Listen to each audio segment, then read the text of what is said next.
Thank you very much.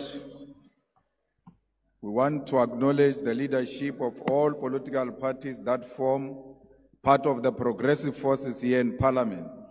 This includes the leadership of Umkhonto weSizwe Party, the African Transformation Movement, the United African Transformation, and the National Colored Congress. We want to salute the people of South Africa who have rejected the former liberation movement that has enjoyed political power for the last 30 years. Today, that era has come to an end. It is beyond doubt that the former liberation movement failed to turn the political power into economic power.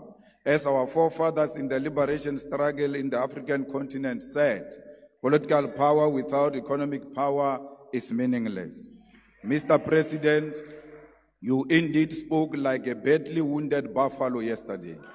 You spoke like a given-up soul. Nothing inspirational came from that tired speech yesterday. You didn't speak like a person who declined electoral support with 17% to less than 50%. How on earth do you repeat a Sona speech that made you lose elections? You were saying to South Africans yesterday, in so many ways, that you learned nothing out of these historic elections to an extent that you want to continue business as usual. We grew up being told that some of you were collaborators, but we gave you some benefits of the doubt.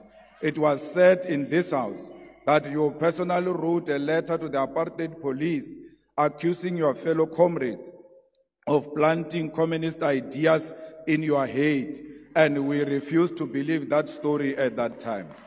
It now makes sense that despite the apartheid regime being so oppressive against all freedom fighters, you peacefully and uninterruptedly attended university and you were given your first job by the ambassadors of apartheid, capitalism, and colonialism.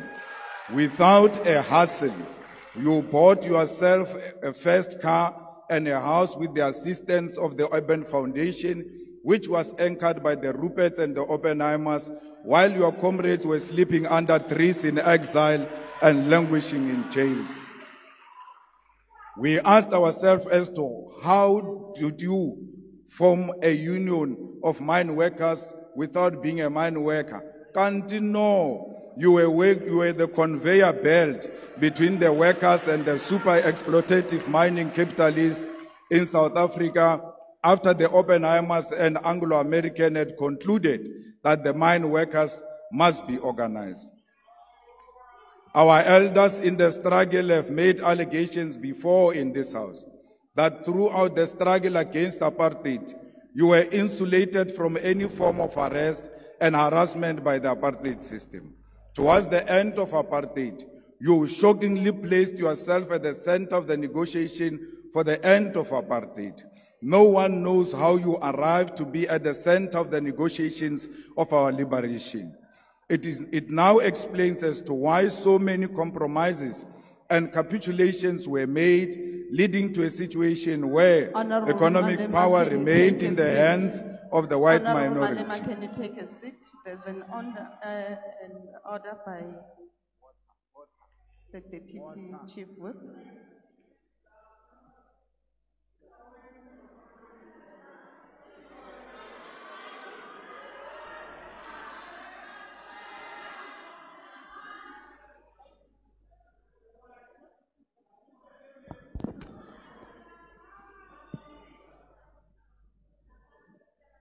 Honorable Chairperson of the NCOP, you instructed that the Honorable member, Honorable Malema, must sit down before I raise my point of order. Honorable House Chairperson,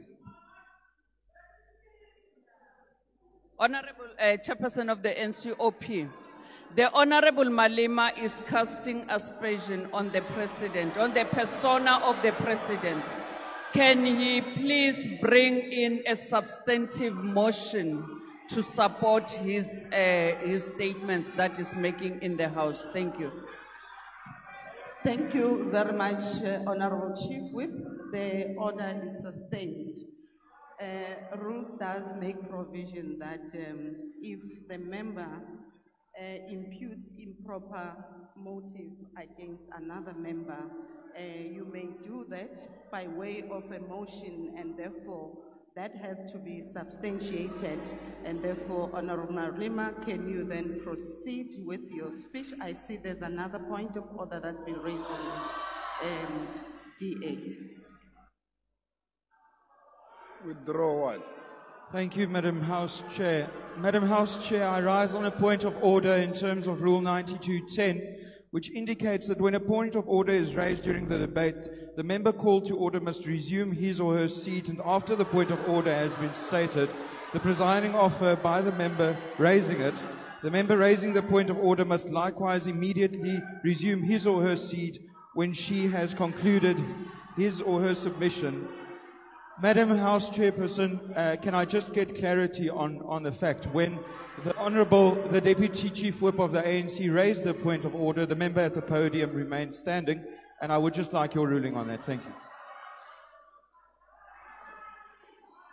Honorable Malema, we have requested that you take your seat, but despite that, you did. Thank you very much. As I have ruled on the previous order, that was raised by the Chief Whip, Honorable Malema, can you take your podium and apologize on what you've just said?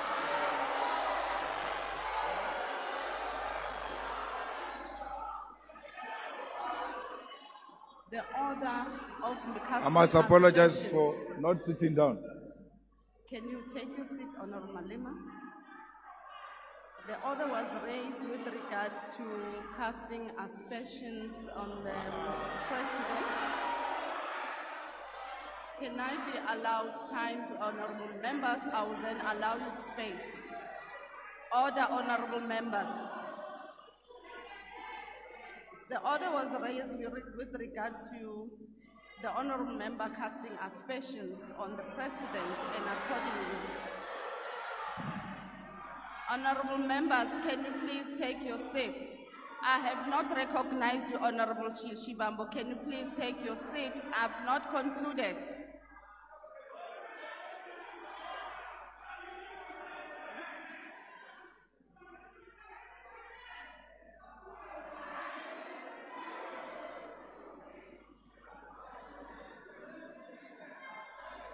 Honorable member, can you allow me please to conclude?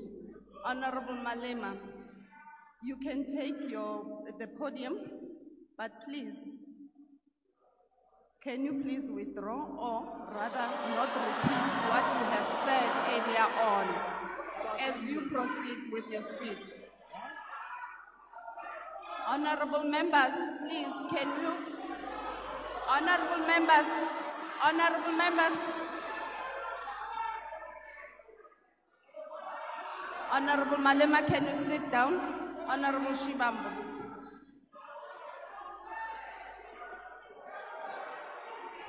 On a point of order, House Chair, we are going to forgive you because you are new. You don't know the rules of this parliament. When a point of order is raised, you must specify the rule and the specific sentence or a phrase that you say this is a violation of the rules of the National Assembly. What the Commander-in-Chief is doing is to give a political characterization of a phenomenon. That is a point of debate. It's not casting aspersions. How else do we deal with political questions without giving context to what got to transpire to where we are now? Where else do we say that except here in this parliament? You can't suppress political debate because of your misinterpretation and misunderstanding of the rules. Please allow the speech to finish. And then when we later on go to Rules Committee, we're going to illustrate to you with proper evidence when we're inducting you that the rules do not say what we are saying that you must withdraw. Please be patient with this process. We are going to understand them when time progresses. Currently, your application is incorrect. Thank you, Honorable Shibambo. Honorable members, Rule 53 makes provision that if a member makes personal reflection on the member's integrity that are equally offensive or damaging, which cannot be necessarily be substantiated. Therefore, that should be done by a way of a motion so that a member can substantiate what he's been saying. At this point in time, Honorable Malema has cast aspersion against the president, which needs to be substantiated accordingly, and therefore the order remains sustainable. Honorable Malema, as you proceed with your debate, can you kindly refrain from making such aspersion? Thank you very much. You may proceed. I must proceed. Thank you very much. It now explains as to why so many compromises and capitulations were made, leading to a situation where economic power remained in the hands of the white minority, leaving black people with meaningless political power. We can today confirm that it was pure infiltration by forces of darkness. When it was clear President Mandela is not going to make you the first deputy president of the democratically elected South African government in 1994, you threw tantrums and even boycotted his inauguration. The same President Mandela you asked us to celebrate yesterday, you missed the historic moment to do so in 1994 because of personal aggrandizement. Like many people in South Africa, I stood here in this house and said we will give you the benefit of the doubt, believing that the allegations against you of being a collaborator might not be true. I will tell why I'm giving you this personal account. It is necessitated by your activities, actions, and decisions over the past weeks since the electoral defeat of the former liberation movement, which demonstrated clearly that in the battle against neo-apartheid and neo-colonialism, you chose the side of the oppressor like you did in the past, yet pretending to be with us, the oppressed people. Why will the apartheid beneficiaries say that among all black political leaders, you are the only one they can work with, to an extent that you are called a better black with a better accent, and you believe them over us? They call us criminals who must be arrested, whether we have committed any crime or not, because we disagree with them politically, and you believe them over us. Your own brothers and sisters who come from Shawela and Venda with you are today looked down because of you. You have committed to be a representative of the oppressor.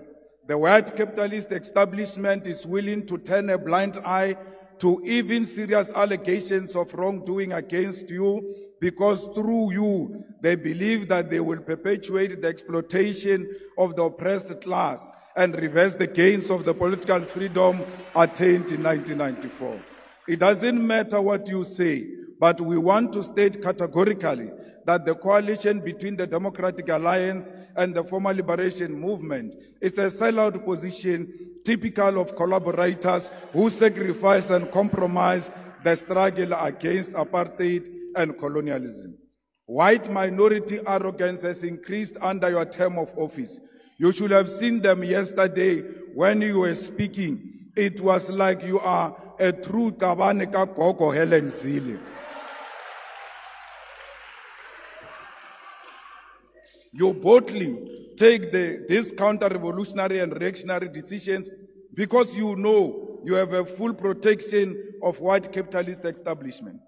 All the things you said yesterday are meaningless because they are exactly what you said in the 6 State of the Nation addresses you have given since you became president in 2018.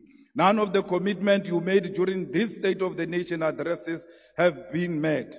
You state here that the vision you are operating under is still the National Development Plan Vision 2030, whose targets have never been met and will never be met.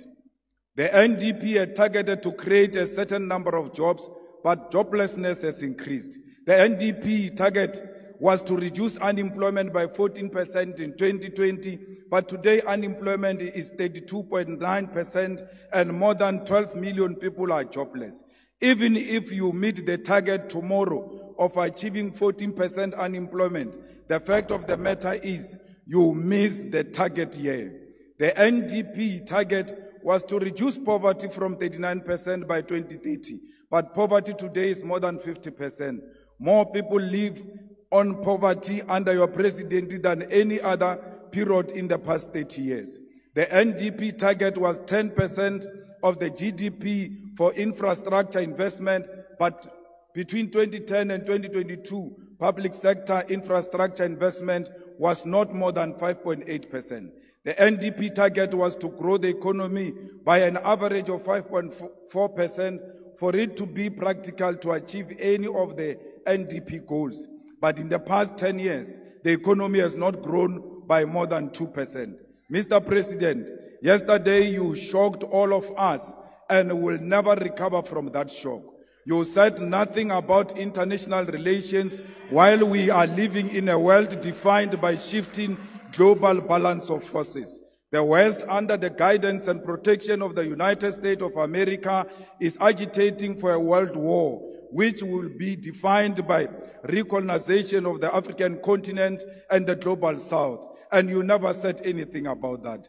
There is an ongoing aggressive war by apartheid Israel over Palestine, and you never said anything about that because your coalition partners are all fanatics of a Zionist apartheid Israel. Shame on you that you said nothing about the genocide committed right in front of us because Olabaposo. You chose glory over the dying children and women of Palestine because you are scared to offend your coalition partners. President Mandela, a close friend of President Arafat, who you said we must celebrate yesterday, should be turning in his grave. The trade embargo against Cuba is still intact, and despite the fact that Cuba played a role in the struggle against apartheid, you never said anything about that.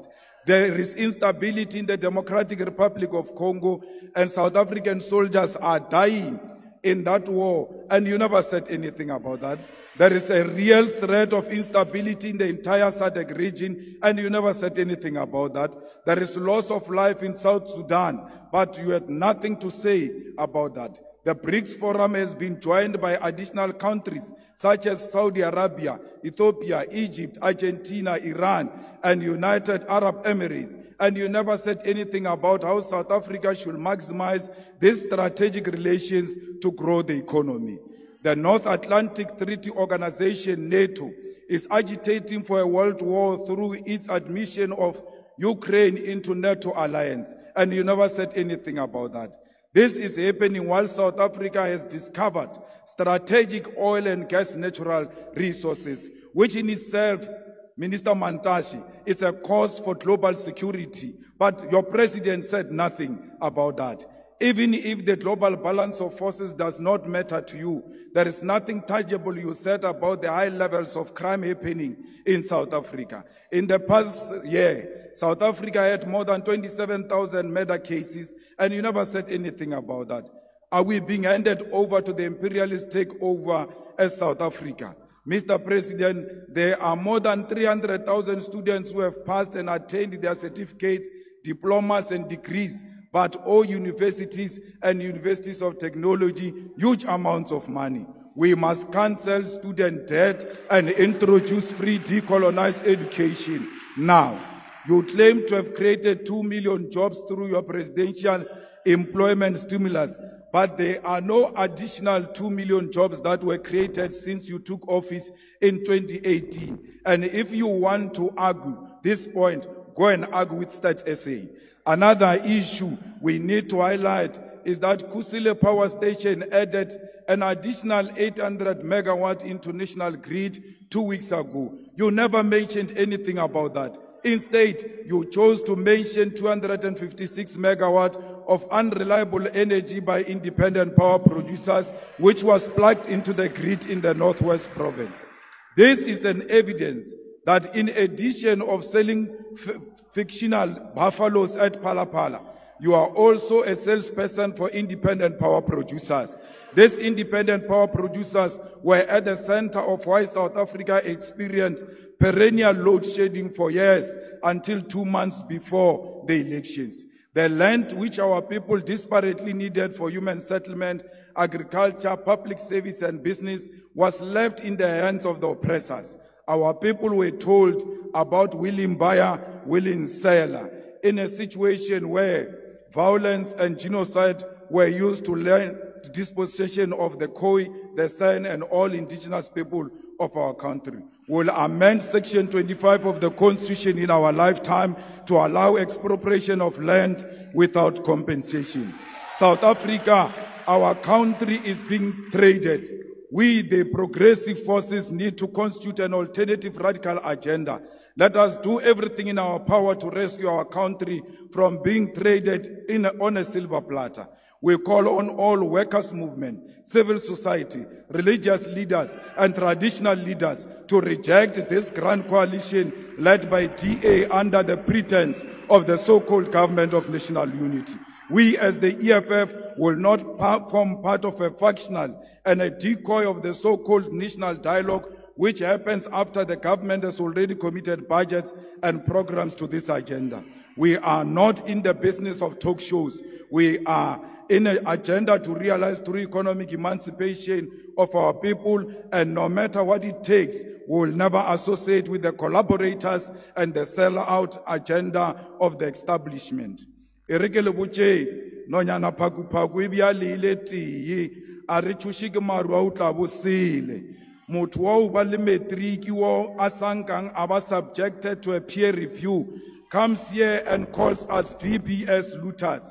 I understand the mind of a rat will not comprehend that is actually sitting with VBS looters themselves in the government of national unity.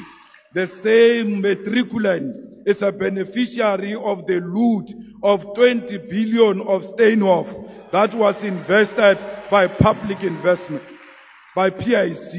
No amount of nonsensical threats of arrest can silence us. Not even death can silence us, because Mama Winnie Madikizela Mandela's voice has multiplied. Ours is a generational mission. We shall overcome. Victory is certain. We want to tell you now, your days are numbered. Thank you very much.